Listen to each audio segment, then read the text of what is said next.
تم دونوں کا دماغ خراب ہو گیا ہے، جو مرضی آئے کرو، میں تو جاتی ہوں اپنے کمرے میں۔ خالہ فرزانہ اپنے گھٹنوں پر ہاتھ رکھ کر اٹھنے لگیں۔ خالہ ٹھیک ہے، آپ چلیں اپنے کمرے میں، ہم ابھی آ کر آپ کو رپورٹ دیتے ہیں۔ تانیہ بھی کرسی پیچھے کھسکا کر کھڑی ہو گئی۔ تانیہ کے دل میں ذرا سا بھی خوف نہیں تھا۔ اسے معلوم تھا کہ دروازہ کھلا ہوا ہے اور اب اس کمرے میں کوئی نہیں تھا۔ جو تھا وہ رخصت ہو چکا ہے، اس لیے وہ بے خوفی سے آگے بڑھنے لگی۔ پیچھے پیچھے افضل تھا۔ خالہ فرزانہ کمرے سے ابھی نکل نہ پائی تھی۔ تانیہ اور افضل اسی پر اسرار دروازے کے سامنے آ کر رک گئے۔ افضل کو اگرچہ اس گھر میں شفٹ ہوئے 7-8 سال ہو چکے تھے، مگر اس نے آج تک اس دروازے کو بغور نہیں دیکھا تھا۔ آج اس نے پہلی بار اس پر اسرار دروازے کو بغور دیکھا۔ دروازہ بند تھا۔ وہ تعویذ کالے کپڑے میں سلا ہوا تھا اور نائلون کی کالی ڈوری اس میں لگی ہوئی تھی۔ سفید اسٹیل کے ہینڈل میں اس کالی ڈوری کو 3-4 بل دے کر تعویذ لٹکا دیا گیا تھا۔ ڈوری اسی طرح ہینڈل کے گرد لپٹ گئی تھی کہ تعویذ گر نہیں سکتا تھا۔ افضل دروازہ کھولنے کے لیے آگے بڑھنے لگا تو تانیہ نے اسے روک دیا اور خود آگے بڑھ کر ہینڈل پر ہاتھ رکھ دیا۔ افضل کا دل دھاڑ دھاڑ کرنے لگا۔ تانیہ بھی تھوڑی سی پریشان ہوئی۔ اس اثنا میں اس نے ہینڈل پر دباؤ ڈال کر اسے گھمانا چاہا۔ ہینڈل تھوڑا سا گھوما لیکن دروازہ نہ کھلا۔ دروازہ مقفل تھا۔ تانیہ نے 2-3 بار ہینڈل کو اوپر نیچے کیا، دروازہ کھولنے کے لیے زور لگایا، لیکن دروازہ نہیں کھلا۔ تب وہ گہرا سانس لے کر پیچھے ہٹ گئی۔ اسے بڑی حیرت ہو رہی تھی۔ اس نے 3 مرتبہ اس دروازے کو کھولا تھا اور جب بھی ہینڈل پر ہاتھ رکھا تھا دروازہ کھل گیا تھا۔ وہ رات ہی تو اس کمرے میں گئی تھی، اس لنگڑے شخص سے ملی تھی جو کسی ریاست کا راجہ دکھائی دیتا تھا۔ کیا یہ سب اس کا وہم تھا؟ اس کے تخیل کی پرواز تھی؟ اس کے ذہن کی کرشمہ سازی تھی؟ بھائی آپ ذرا کوشش کریں۔ افضل نے خاموشی سے آگے بڑھ کر ہینڈل کو زور دے کر اوپر نیچے کیا، مگر دروازہ نہیں کھلا۔ دروازہ لاک تھا۔ تانیہ یہ تو لاک ہے۔ اب تانیہ یہ کیسے کہتی کہ اب تک یہ دروازہ لاک نہیں تھا؟ وہ 3 مرتبہ اس دروازے کو کھول چکی ہے، 1 مرتبہ اس کمرے کے اندر جا چکی ہے۔ وہ یہ بات نہیں کہہ سکتی تھی۔ اگر کہتی تو یقینی طور پر اس کی دماغی حالت پر شبہ کیا جانے لگتا، مگر اسے خود اپنی حالت پر شبہ ہونے لگا۔ یہ اسے کیا ہو رہا تھا؟ کیا وہ کسی نفسیاتی بیماری میں مبتلا ہو گئی تھی؟ پھر اسے خیال آیا کہ لنگڑے راجہ نے اسے ایک تحفہ دیا تھا۔ وہ ایک خوبصورت ڈائری تھی۔ اس ڈائری کو اس نے ویڈیو کیسٹ کے کور میں چھپا کر کیسٹوں کی قطار میں لگا دیا تھا۔ اوپر جا کر اس ڈائری کو دیکھنا چاہیے۔ ارے کیا ہوا؟ پیچھے سے خالہ فرزانہ کی آواز آئی۔ وہ آہستہ آہستہ چلتی ہوئی اب پہنچی تھی اور اپنے کمرے کے دروازے پر کھڑی ہوئی ان دونوں کو پریشانی سے دیکھ رہی تھی۔ خالہ دروازہ لاک ہے، افضل نے اطلاع دی۔ میرے لیے یہ کون سی نئی اطلاع ہے؟ یہ بات میں جب سے اس گھر میں آئی ہوں جانتی ہوں، اور اس بات کو جانتے ہوئے مجھے 7-8 سال ہو گئے۔ یہ کہہ کر خالہ فرزانہ اپنے کمرے میں چلی گئیں۔ پھر افضل نے بغیر کچھ کہے اپنے کمرے کا رخ کیا۔ اسے دفتر جانے کی تیاری کرنا تھی۔ اب وہ دروازے کے سامنے تنہا رہ گئی۔ اس نے اوپر جانے کے لیے زینے کی طرف قدم بڑھائے۔ 2-4 قدم چل کر وہ پھر رک گئی۔ واپس پلٹی۔ اس نے سوچا 1 مرتبہ اور کیوں نہ دروازے کی آزمائش کرے۔ اس وقت اس کے آس پاس کوئی نہیں تھا۔ اس نے بہت احتیاط سے دروازے کے ہینڈل پر ہاتھ رکھا، نیچے کی طرف دباؤ ڈالا۔ ہینڈل نیچے ہو گیا مگر دروازہ نہ کھلا۔ دروازہ واقعی مقفل تھا۔ اسے اپنی ذات کے بارے میں فکر لاحق ہو گئی تھی۔ اب وہ یقین اور غیر یقینی کی کیفیت میں مبتلا ہو گئی تھی۔ ہونے یا نہ ہونے کا دار و مدار اب اس ڈائری پر تھا جو اس نے کیسٹوں کی قطار میں چھپائی ہوئی تھی۔ وہ تیزی سے سیڑھیاں چڑھتی ہوئی اوپر پہنچی، دروازہ بند کیا اور دھڑکتے دل سے کیسٹوں کے شیلف کی طرف بڑھی۔ نزدیک جا کر اس نے بے قراری سے کیسٹوں کی قطار پر نظر ڈالی۔ تب اسے وہ کیسٹ کور نظر آ گیا جس پر کوئی لیبل نہیں لگا ہوا تھا۔ اس نے جلدی سے وہ کور باہر نکال لیا اور اس کور میں سے وہ ڈائری کھینچ لی۔ چمڑے کی جلد والی خوبصورت ڈائری موجود تھی۔ اس نے آنکھیں بند کر کے اللہ کا شکر ادا کیا۔ اگر یہ ڈائری نہ ملتی تو وہ اپنی نظروں میں ہی پاگل قرار پاتی اور وہ یہ سوچنے پر مجبور ہو جاتی کہ اب تک جو کچھ ہوا وہ اس کے ذہن کی اختراع تھی۔ مگر اب وہ یہ سوچ رہی تھی کہ لنگڑے راجہ کا تحفہ موجود تھا اور یہ تحفہ اسے کمرے کے اندر دیا گیا تھا۔ وہ کمرے میں کس طرح گئی تھی؟ اگر دروازہ اس وقت کھلا تھا تو اب کس طرح بند ہو گیا؟ یہ سب کیا اسرار تھا؟ یہی کیا اس کی زندگی میں بہت سے اسرار تھے۔ اس کی زندگی کسی معمے سے کم نہیں تھی۔ چاروں طرف اشارے ہی اشارے تھے۔ ان اشاروں کا کوئی حل نہیں تھا۔ لوگ اسے ترکش کیوں کہتے تھے؟ دادا اعظم نے اس کا اصل نام ترکش بتایا تھا۔ پھر وہ پراسرار شخص کالا چراغ، اس نے بھی تو آ کر ترکش ہی کہا۔ اسے نہیں معلوم تھا کہ یہ نام کس نے رکھا۔ اس نے جب سے ہوش سنبھالا تھا اپنا نام تانیہ ہی سنا تھا۔ پھر وہ جس گھر میں پلی بڑھی اور جن کو وہ اپنا ماں باپ سمجھتی رہی وہ اس کے ماں باپ ثابت نہ ہوئے۔ لاہور سے اسے کراچی کیوں منتقل کیا گیا؟ انکل عامر اسے لاہور واپس کیوں نہیں بلاتے تھے؟ پھر وہ پر اسرار خواب، دادا اعظم کا لفافہ، پر اسرار کمرہ، ایک سلسلہ تھا سوالوں کا۔ سوال ہی سوال تھے، جواب کسی کے پاس نہیں تھا۔ اس کے دل میں ایک ہوک سی اٹھی، کاش کوئی ایسا ہو جو اس کی ذات سے پردہ اٹھا سکے، جو بتا سکے کہ وہ کون ہے۔ کاش کوئی بتا سکتا۔ بڑی شدید خواہش تھی، اتنی شدت سے تو اس نے آج تک نہیں سوچا تھا۔ بھلا کیسے معلوم ہوگا؟ یہ سب کچھ کون بتائے گا؟ تبھی اس کے ہاتھ سے ڈائری چھوٹ کر قالین پر گر پڑی۔ اس نے جھک کر ڈائری اٹھائی اور بیڈ پر بیٹھ کر ایسے ہی اس کے اوراق کھول کر تیزی سے دیکھنے لگی۔ اچانک اس کی نظر پڑی تو وہ کچھ حیران سی رہ گئی۔ ڈائری کے اندر اسے چند صفحات پر کوئی تحریر نظر آئی تھی، حالانکہ جب اس نے ڈائری کور میں رکھی تھی تو اس وقت اس میں ایک لفظ بھی تحریر نہیں تھا۔ اپنا شبہ دور کرنے کے لیے اس نے ڈائری کے صفحات کو پھر سے دیکھا اور پھر اس نے ان صفحات کو پکڑ لیا جن پر واقعی کچھ تحریر تھا۔ وہ بڑی خوش خط تحریر تھی، ایک ایک لفظ موتیوں کی طرح ٹنکا ہوا تھا۔ یہ تحریر کالی روشنائی سے لکھی گئی تھی۔ اس نے تحریر کا پہلا صفحہ نکالا اور پڑھنے لگی۔ لکھا تھا، تم پریشان کیوں ہوتی ہو؟ ہم بتائیں گے کہ تم کون ہو۔ تمہارے دماغ میں آنے والے ہر سوال کا جواب ملے گا۔ چلو پہلے اپنے بارے میں جان لو، پھر جو چاہے سوال کر لینا۔ تمہارے والد ایک بہت بڑے زمیندار کے بیٹے تھے۔ تمہارے دادا سر راؤ فرمان علی بڑے اثر و رسوخ والے آدمی تھے۔ انہوں نے انگریزوں سے سر کا خطاب پایا، بڑے نیک دل انسان تھے۔ ساونپور میں انہوں نے اپنی رہائش کے لیے جو حویلی بنائی تھی وہ اپنے طرز کی انوکھی تھی۔ دور دور سے لوگ اس حویلی کو دیکھنے آیا کرتے تھے۔ سر فرمان کو دیہات کی زندگی بہت پسند تھی، لیکن ان کے بیٹے یعنی تمہارے والد راؤ دلشاد گاؤں کی زندگی سے الرجک تھے۔ انہوں نے تمہارے دادا سے ضد کر کے ماڈل ٹاؤن لاہور میں ایک کوٹھی بنوا لی تھی۔ ماڈل ٹاؤن کی اس کوٹھی میں رہتے ہوئے انہوں نے اپنی تعلیم مکمل کی۔ تمہارے والد راؤ شمشاد اپنے باپ کی طرح نیک انسان تھے۔ انہوں نے اپنی زندگی میں کبھی کسی کو نقصان نہیں پہنچایا تھا۔ اس کے مقابلے میں تمہارے چچا راؤ احمد علی نے کبھی کسی سے سیدھے منہ بات نہیں کی تھی۔ نیکی کرنا اور غریبوں کے کام آنا تو دور کی بات ہے۔ وہ ایک سازشی ذہن کا شخص تھا۔ وہ بچپن سے ہی اتنا شاطر تھا کہ شرارت خود کرتا تھا لیکن ڈانٹ بڑے بھائی یعنی تمہارے والد کو پڑتی تھی، اور تمہارے والد راؤ شمشاد اپنے بڑے پن میں اسے معاف کر دیا کرتے تھے۔ ان دونوں بھائیوں کی زندگی بھر یہی عادت رہی۔ تمہارے چچا نے اپنی خو نہ چھوڑی اور تمہارے والد نے اپنی وضع نہ بدلی۔ سر فرمان علی کے انتقال کے بعد وصیت کے مطابق زمینیں اور دیگر جائیداد تقسیم ہو گئی۔ جائیداد کی تقسیم کے ساتھ ہی ساونپور کی حویلی بھی منقسم ہو گئی تھی، لیکن تمہارے والد والے حصے پر بھی تمہارے چچا کا قبضہ تھا، کیونکہ تمہارے والد کو دیہاتی زندگی پسند نہیں تھی، اس لیے وہ شاذ ہی ساونپور کا رخ کرتے تھے۔ پھر ان کے والد کے انتقال کے بعد تو انہوں نے ساونپور کا رخ کرنا ہی چھوڑ دیا تھا۔ اس طرح زمینیں، باغات اور حویلی نام تو راؤ شمشاد کے ہی تھی، لیکن عملاً قبضہ راؤ احمد علی کا تھا۔ سال 6 مہینے بعد وہ ساونپور آ کر اپنی زمینوں کی آمدنی آ کر لے جایا کرتے تھے، اور ساونپور کے وہ پیسوں کی غرض سے نہیں آتے تھے، انہیں اصل میں شکار کا شوق تھا۔ وہ یہاں شکار کھیلنے کے لیے آیا کرتے تھے۔ تب راؤ احمد علی زمینوں کی آمدنی کے نام پر کچھ رقم ان کے بریف کیس میں رکھ دیا کرتا تھا۔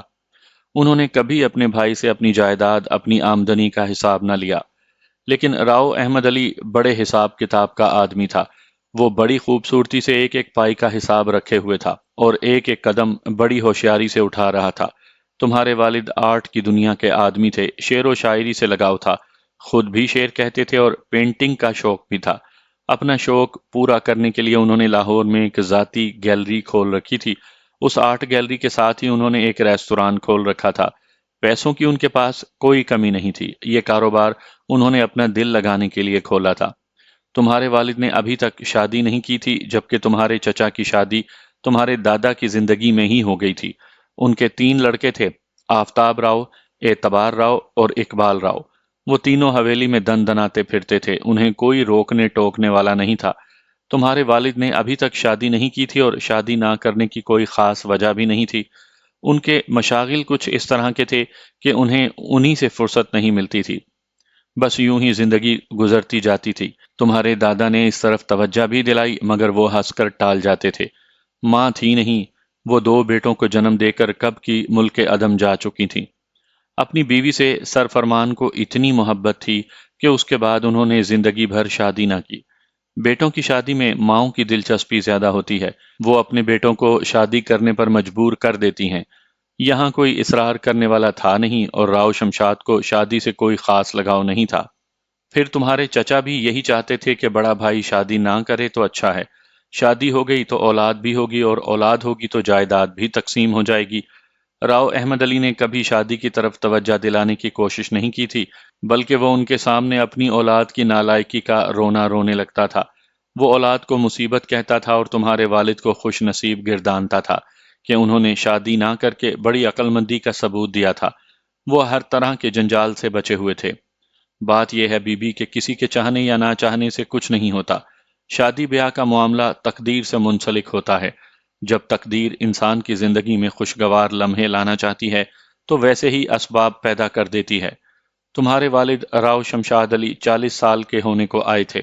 شادی کا معاملہ کبھی ان کے ذہن میں بھی آیا بھی تو اتنی عمر ہو جانے کے بعد وہ بالکل ذہن سے نکل گیا تھا۔ تب اچانک ہی ایک خاتون تمہارے والد کی زندگی میں آ گئی تھی۔ تمہارے والد نے اپنی آرٹ گیلری میں ایک آرٹسٹ کی چند تصاویر کی نمائش کی تھی۔ انہوں نے بہت منتخب لوگوں کو نمائش دیکھنے کے لیے مدعو کیا تھا۔ وہ خاتون مہوش کسی مہمان کے ساتھ آئی تھی۔ جب اس مہمان نے تمہارے والد سے مہوش کا تعارف کروایا تو یہ تعارف زندگی بھر کا تعلق بن گیا۔ پہلی ملاقات میں گویا دونوں نے جانا کہ وہ ایک دوسرے کے لیے بنے ہیں۔ جب 2 اجنبی ایک دوسرے کو دیکھ کر یہ محسوس کرنے لگیں کہ ہم ایک دوسرے کو صدیوں سے جانتے ہیں تو پھر یہ انجانہ تعلق ایک خوشگوار بندھن میں تبدیل ہو جاتا ہے۔ جلد ہی دونوں نے شادی کرنے کا فیصلہ کر لیا۔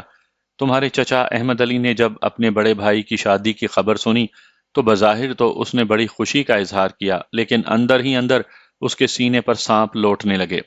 اگر اس کے لیے کسی طرح ممکن ہوتا تو وہ ہر ممکن کوشش کر کے اس شادی کو رکوا دیتا۔ وہ بے بسی سے ہاتھ ملتا رہ گیا اور تمہارے والد نے شادی کر لی۔ تمہاری ماں مہوش بہت سلجھی ہوئی خاتون تھیں۔ وہ خود بڑے باپ کی بیٹی تھیں، اس لیے روپے پیسے سے انہیں کوئی لگاؤ نہیں تھا۔ ان کی جگہ کوئی دوسری عورت ہوتی تو وہ اپنے شوہر کی لمبی چوڑی جائیداد دیکھ کر اس پر اپنا قبضہ بحال کرنے کی کوشش ضرور کرتی۔ مہوش نے دیکھا کہ ان کے شوہر کو زمین جائیداد سے کوئی لگاؤ نہیں ہے تو انہوں نے کبھی اس مسئلے پر ان سے کوئی بات ہی نہ کی۔ تمہارا چچا راؤ احمد علی خوش تھا کیونکہ شادی کو 1 سال سے اوپر ہو گیا تھا، مگر ابھی تک کسی بچے کی ولادت کی کوئی خبر نہ آئی تھی۔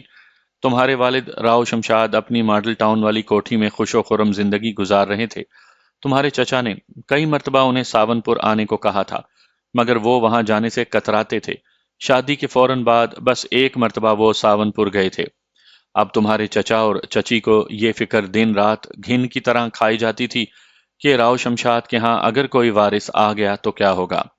وہ نہیں چاہتے تھے کہ ہاتھ میں آئی ہوئی جائیداد وارث آ جانے کے بعد ان کے ہاتھوں سے نکل جائے۔ چچا چچی نے ان دونوں یعنی تمہارے والد اور والدہ پر ٹونے ٹوٹ کے بھی کروا دیے، لیکن بچے تو اللہ کی دین ہوتے ہیں، نہ وہ کسی کی خواہش پر روکے جا سکتے ہیں اور نہ کسی کی خواہش پر پیدا ہو سکتے ہیں۔ کائنات کا مالک ہی انسانوں کو وارث دے سکتا ہے۔ شادی کے 2 سال کے بعد راؤ شمشاد کے ہاں ایک لڑکا پیدا ہوا، اس کا نام محسن رکھا گیا۔ وہ محسن راؤ کہلایا۔ بیٹے کی ولادت نے ساون پور کی حویلی میں صف ماتم بچھا دی، جبکہ تمہارے ماں باپ بہت خوش تھے۔ ہاں، بھائی کے نام پر چونکو مت، تمہارا ایک سگا بھائی اس دنیا میں موجود ہے۔ وہ اس وقت کہاں ہے یہ بعد میں پتا چلے گا۔ فی الحال یہ سنو کہ محسن راؤ کی پیدائش نے تمہارے چچا کے دل میں کیسی آگ بھر دی، اس کے سارے ٹونے ٹوٹ کے بیکار گئے۔ محسن راؤ بہت ذہین لڑکا تھا۔ 10-12 سال کی عمر میں پہنچتے پہنچتے اس نے بہت سے فن سیکھ لیے۔ تیراکی، گھڑ سواری، ڈرائیونگ، کشتی رانی، نشانہ بازی، اس کی اٹھان بھی بہت اچھی تھی۔ وہ 12 سال کی عمر میں 14-15 سال کا لگتا تھا۔ تمہارے والد کے برخلاف اسے دیہات کی زندگی سے بہت لگاؤ تھا۔ اس کا بس نہیں چلتا تھا کہ وہ ساون پور میں مستقل رہائش پذیر ہو جائے۔ محسن راؤ نے بہت جلد اندازہ لگا لیا تھا کہ اس کے چچا نے اپنے بڑے بھائی کے سیدھے پن سے خوب فائدہ اٹھایا تھا۔ محسن راؤ اپنی زمین جائیداد کے بارے میں متجسس تھا۔ وہ جانتا تھا کہ اس کے والد کی زمین جائیداد کتنی ہے۔ جب راؤ احمد علی نے محسن راؤ کو سر اٹھاتے ہوئے دیکھا تو وہ فکر مند ہو گیا اور لگا مختلف تدابیر سوچنے۔ اسے اپنے بھائی سے تو کوئی خطرہ نہیں تھا کیونکہ وہ 54 سال کا ہو چکا تھا، وہ اپنی عمر طبی کو پہنچ رہا تھا، مگر محسن راؤ تو اس کے نزدیک وہ ڈاکو تھا جو گھر کی دیوار پر چڑھنے کی کوشش میں تھا۔ اگر اسے فوراً نہ روکا گیا تو اس کا گھر میں گھس آنا یقینی تھا۔ راؤ احمد علی کا شاطر ذہن بڑی تیزی سے کام کر رہا تھا۔ وہ تمہارے بھائی محسن راؤ کے بارے میں مختلف منصوبہ سازی میں مصروف تھا۔ ادھر تمہارا چچا مصروف کار تھا تو ادھر تقدیر اپنے کھیل میں مصروف تھی۔ وہ کسی طرح راؤ شمشاد کے اکلوتے وارث سے چھٹکارا چاہتا تھا کہ ایک اور وارث دنیا میں آ گیا، وہ تم تھی۔ 12 سال کے بعد اللہ نے راؤ شمشاد کے گھر میں رونق پیدا کر دی۔ راؤ شمشاد کو بیٹی کی بہت خواہش تھی، آخر یہ خواہش تمہاری موہنی صورت میں پوری ہو گئی۔ محسن راؤ نے جب سے ساون پور کے چکر لگانے شروع کر دیے تھے تب سے راؤ احمد علی کے تیور بدلنے لگے تھے۔ ان تیوروں کو شمشاد اچھی طرح سمجھ رہے تھے۔ محسن راؤ جب بھی ساون پور جاتا تو راؤ شمشاد کا دل ایک انجانے خوف سے دھڑکنے لگتا۔ وہ اپنے بیٹے کو جانے سے روکتے تو نہیں تھے، لیکن وہ چاہتے تھے کہ وہ ساون پور نہ جائے۔ ان کے دل میں وسوسے اٹھتے تھے۔ کسی انجانے خوف کے پیش نظر انہوں نے محسن راؤ کے ساتھ 2 تربیت یافتہ محافظ بھیجنے شروع کر دیے تھے۔ جب محسن راؤ اپنے محافظوں کے ساتھ اپنی حویلی کے سامنے جیپ سے اترتا تو راؤ احمد کی آنکھوں میں کسی کانٹے کی طرح چبھ جاتا۔ بالآخر راؤ احمد علی نے پروگرام بنا ہی لیا کہ کیا کرنا ہے۔ راؤ احمد علی کا چھوٹا بیٹا اقبال راؤ اگرچہ محسن سے عمر میں بڑا تھا، لیکن اس سے اس کی دوستی تھی۔ ساون پور میں وہ جہاں جاتے اکٹھے جاتے۔ محسن راؤ کو اپنے والد کی طرح شکار کا شوق تھا۔ ایک مرتبہ جب وہ ساون پور آیا تو حسب معمول تیتر کے شکار کا پروگرام بن گیا۔ راؤ احمد علی نے اس مرتبہ ساری منصوبہ بندی کر لی تھی۔ محسن راؤ کے دونوں محافظوں کو دودھ میں افیون ملا کر دے دی گئی۔ الصبح جب محسن راؤ اپنے چچا زاد بھائی اقبال راؤ اور دیگر ملازمین کے ساتھ شکار پر جانے کے لیے نکلا تو حویلی کے گیٹ پر اسے اطلاع دی گئی کہ اس کے دونوں محافظ بہت گہری نیند میں ہیں، بار بار اٹھائے جانے پر بھی نہیں اٹھے، شاید دونوں رات بھر تاش کھیلتے رہے ہیں۔ محسن راؤ کو شکار پر ان محافظوں کی ضرورت بھی نہیں تھی۔ وہ ان دونوں کو سوتا ہوا چھوڑ کر شکار پر نکل گیا، اور پھر ہسپتال میں تمہارے والد کو 2 خبریں ملیں۔ تم اندازہ کر سکتی ہو کہ وہ 2 خبریں کیا ہوں گی؟ بھئی، پہلی خبر تو تمہارے بارے میں تھی۔ یہ خوشخبری تمہارے والد کو پورے 12 سال کے بعد ملی تھی، جب نرس نے ایک پھول سی بچی پیدا ہونے کی اطلاع تمہارے والد کو دی تو یہ خبر سن کر ان کا دل باغ باغ ہو گیا۔ اتنی خوشی تو انہیں تمہارے بھائی محسن راؤ کی پیدائش پر بھی نہ ہوئی تھی۔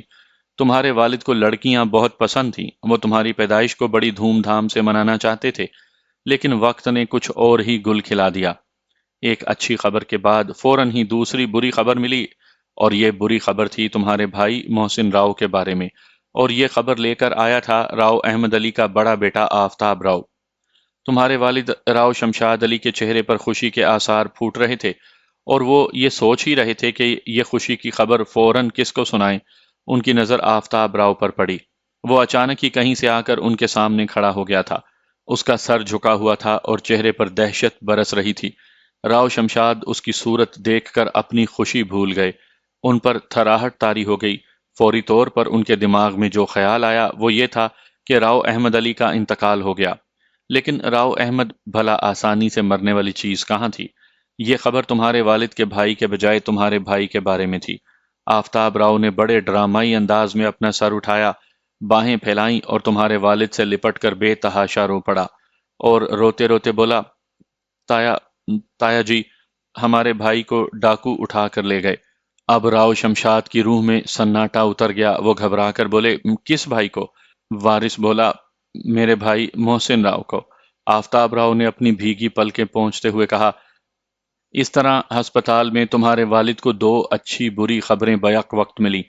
ان کا جو حال ہوا سو ہوا، لیکن اب راؤ احمد علی کو یہ خبر ملی کہ بڑے بھائی کے ہاں 12 سال کے بعد ایک بچی نے جنم لیا ہے، تو وہ خوشی جو محسن راؤ کو ڈاکوؤں کے اٹھا لے جانے کی وجہ سے ہوئی تھی، دل میں تیر بن کر چبھ گئی۔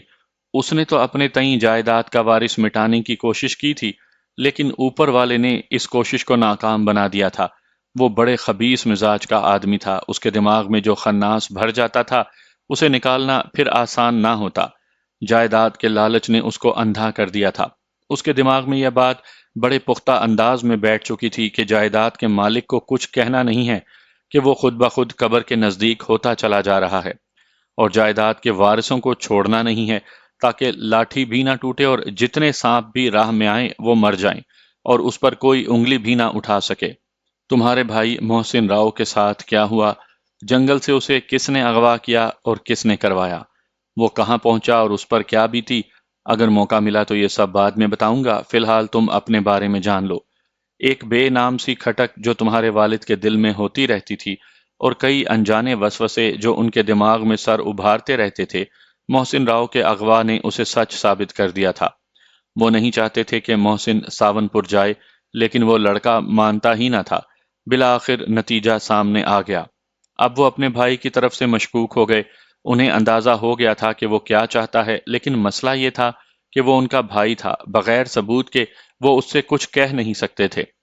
تمہارے والد بغیر ثبوت کے راؤ احمد علی پر انگلی اٹھانے کے لیے تیار نہیں تھے، اور وہ ایسا شاطر تھا کہ کوئی ثبوت نہیں چھوڑتا تھا۔ تمہارے بھائی کو اغوا کر کے وہ بہت خوش تھا۔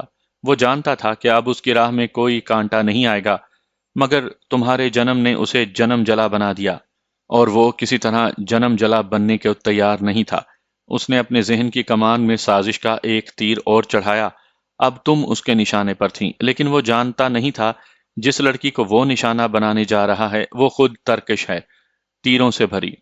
جس نام کو سن کر تم بار بار چونکتی ہو، یہ نام دراصل تمہارے دادا راؤ فرمان علی کو بہت پسند تھا۔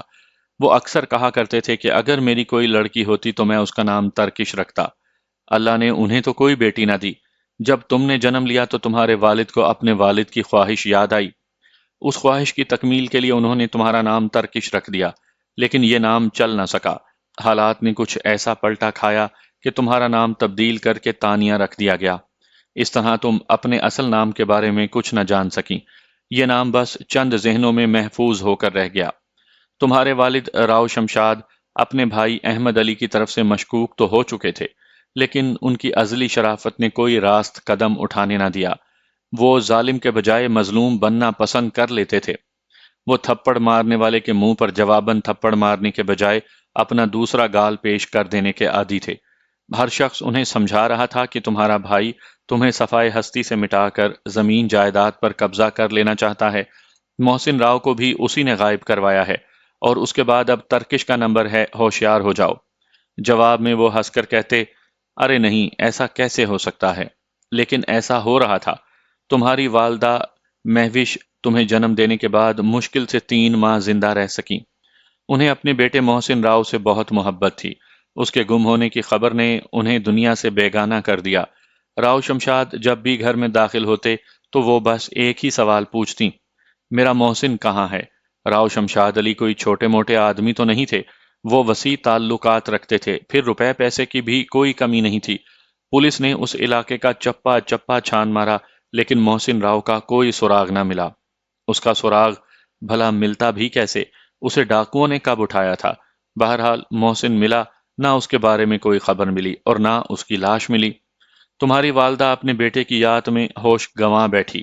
بالآخر 3 ماہ کے قلیل عرصے میں تڑپ تڑپ کر مر گئیں۔ مرتے وقت ایک فریم شدہ تصویر ان کے سینے پر رکھی ہوئی تھی۔ یہ محسن راؤ کی تصویر تھی۔ محسن راؤ کی گمشدگی اور مہوش کے انتقال نے تمہارے والد کو ہلا کر رکھ دیا۔ وہ بہت سی باتیں سوچنے پر مجبور ہو گئے تھے۔ اب انہیں تمہاری فکر دن رات کھائے جاتی تھی۔ کچھ اس طرح کے شواہد ملے تھے جس سے یہ ظاہر ہوتا تھا کہ راؤ احمد علی اب تمہاری جان کا دشمن بن چکا ہے۔ اب سب سے بڑا مسئلہ یہ تھا کہ تمہاری زندگی کو کس طرح محفوظ کیا جائے۔ تمہارے والد نہیں چاہتے تھے کہ تم جائیداد کی قربان گاہ پر بھیٹ چڑھا دی جاؤ۔ وہ تمہیں تمہارے چچا کی دستبرد سے ہمیشہ کے لیے بچا دینا چاہتے تھے۔ اس کے لیے انہوں نے منصوبہ بندی کی، اور خوب کی۔ تمہارے والد کے ایک بہت اچھے دوست تھے، رحمت خان۔ وہ کوئٹہ میں قیام پذیر تھے۔ انہوں نے فوراً رحمت خان کو فون کر کے لاہور بلوا لیا، انہیں ساری صورتحال سمجھائی اور ان سے درخواست کی کہ وہ تمہیں اپنے ساتھ لے جائیں اور تمہیں اپنی بیٹی بنا کر پرورش کریں۔ اصل مسئلہ جائیداد کا نہیں تھا، تمہاری زندگی کا تھا۔ تمہارے والد کا خیال تھا کہ مجھے اپنی بیٹی کی زندگی بچانی ہے، اگر یہ بچ گئی تو بڑے ہو کر اپنا حق خود حاصل کر لے گی، اگر یہ مار دی گئی تو پھر جائیداد کو برتنے والا کون ہوگا؟ محسن راؤ کو پہلے ہی غائب کیا جا چکا تھا اور وہ خود بڑھاپے کی دہلیز پر قدم رکھ رہے تھے۔ تم اس وقت 3 ماہ کی تھیں جب تمہیں رحمت خان کے ساتھ کوئٹہ روانہ کر دیا گیا۔ یہ کام بڑی احتیاط اور مکمل رازداری کے ساتھ کیا گیا تھا۔ رحمت خان اپنی بیگم کے ساتھ آئے تھے۔ جب وہ تمہیں لے کر خیریت کے ساتھ کوئٹہ پہنچ گئے تو انہوں نے تمہارے والد کو مطلع کر دیا۔ خیریت سے پہنچنے کی اطلاع ملتے ہی تمہارے والد نے ایک خبر تمہارے چچا کو بھجوائی۔ جانتی ہو یہ خبر کیا تھی؟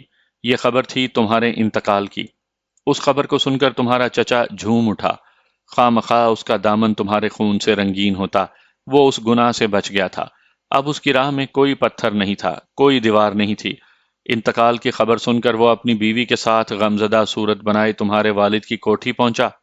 اس وقت تمہارے انتقال کو ہوئے 3 دن گزر چکے تھے۔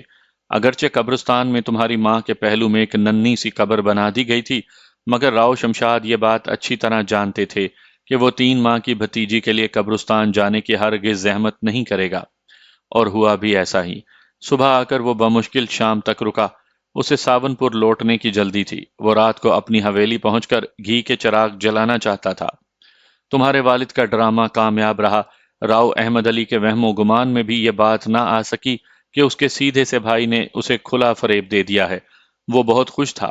دونوں وارثوں سے اسے نجات مل چکی تھی، بس بھائی رہ گیا تھا تو اس کا کیا تھا؟ وہ عملی طور پر زمین، باغات اور حویلی سے بہت دور تھا۔ جب تک جیتا ہے جیے۔ اس کے بیٹے لاہور جاتے تو وہ اپنے تایا سے کچھ نہ کچھ جھاڑ ہی لاتے تھے۔ مختصر یہ کہ تم مرحوم ہو کر کوئٹہ میں پرورش پانے لگیں۔ تمہارا نام ترکش سے بدل کر تانیہ رکھ دیا گیا۔ رحمت خان تمہارے والد بن گئے اور ایک لمبے عرصے تک تمہیں معلوم نہ ہو سکا کہ رحمت خان تمہارے اصل والد نہیں ہیں۔